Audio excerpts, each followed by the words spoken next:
Многие, так же как и я, любят и обожают азиатскую кухню.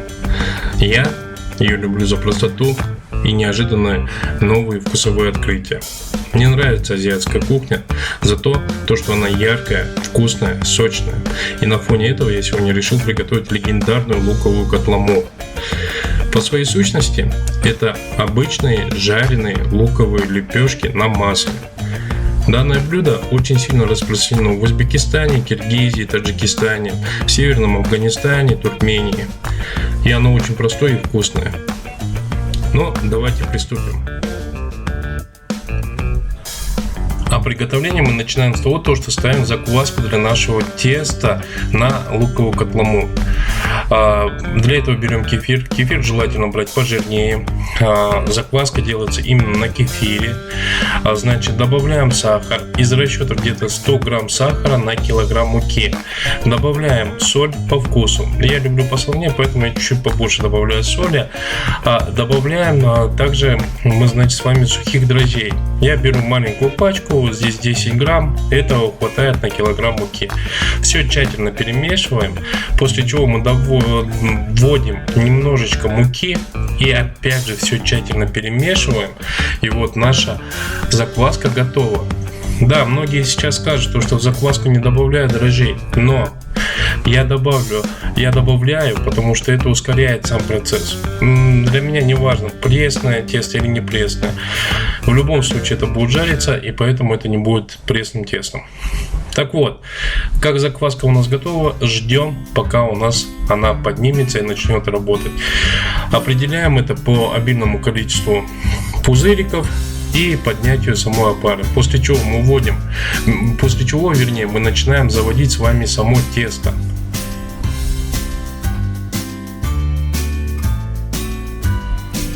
А тесто заводим мы обычным, традиционным и знакомым для многих способом.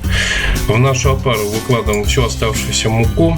Важно не забыть добавить растительного масла, где-то миллилитров 30-50 по вашему усмотрению.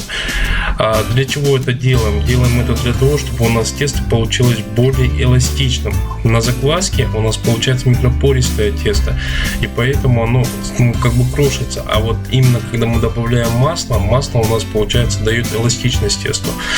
Тесто не должно быть плотным, но при этом должно полностью хорошо промешано. Как только тесто готово, мы убираем его в теплое место, либо же накрываем полотенчиком, даем настояться. И пока у нас настаивается тесто, мы переходим с вами к непосредственно начинке. А начинка у нас простая: лук и зелень. Ну и немножко специй. Значит, лук. По количеству луков здесь смотрите по своему вкусу. Любите побольше, добавляйте побольше. Мне много не нужно, у меня килограмм муки, мне 3 луковиц хватит за уши. При этом важно отметить то, что лук желательно был тоненько накрошен полукольцами. Очень важный момент. Нашинковав лук, мы его не солим и не промываем.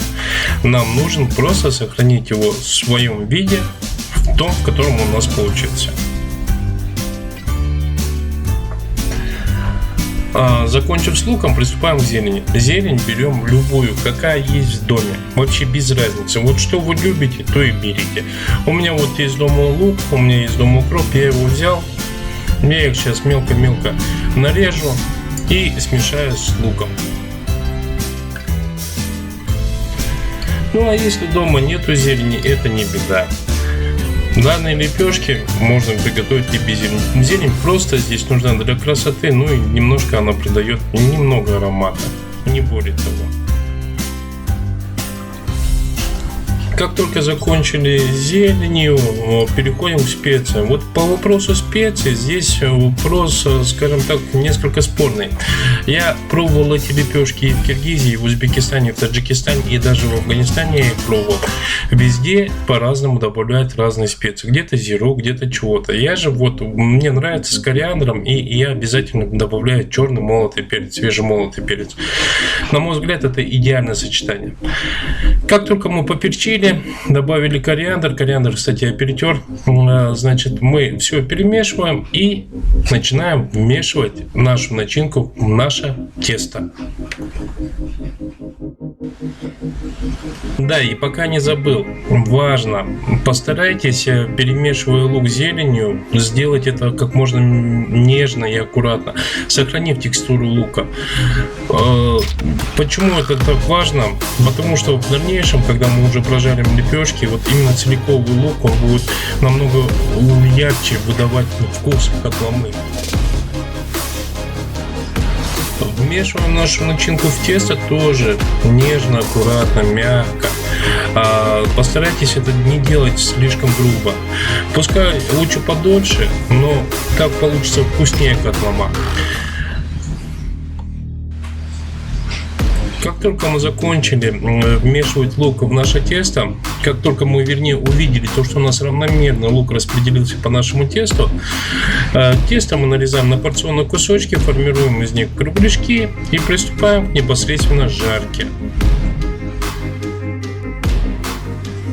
Но перед тем, как перейти к последнему этапу приготовления нашей котломы, а именно обжарки, я хочу поделиться еще одним важным секретом. Котлому не раскатывают скалкой.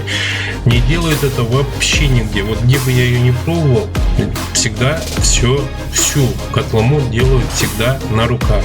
Формируют на руках, катают руками. Единственное, то, что делается механически, это нарезка лука. Обжаривать котлому надо на небольшом огне, так как время приготовления теста и время приготовления лука совершенно разные, поэтому желательно жарить на небольшом огне до появления румяной корочки с обоих сторон. Ну и вот легендарная и знаменитая на всю Центральную Азию луковая котлома или жареные луковые лепешки готовы.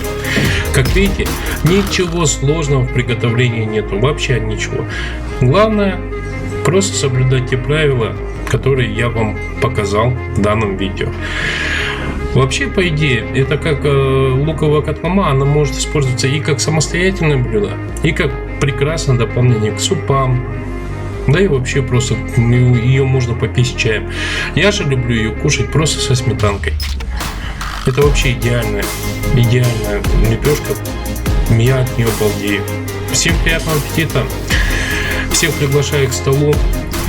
Всем до новых встреч. Если понравилось видео, ставьте лайк и подписывайтесь на канал.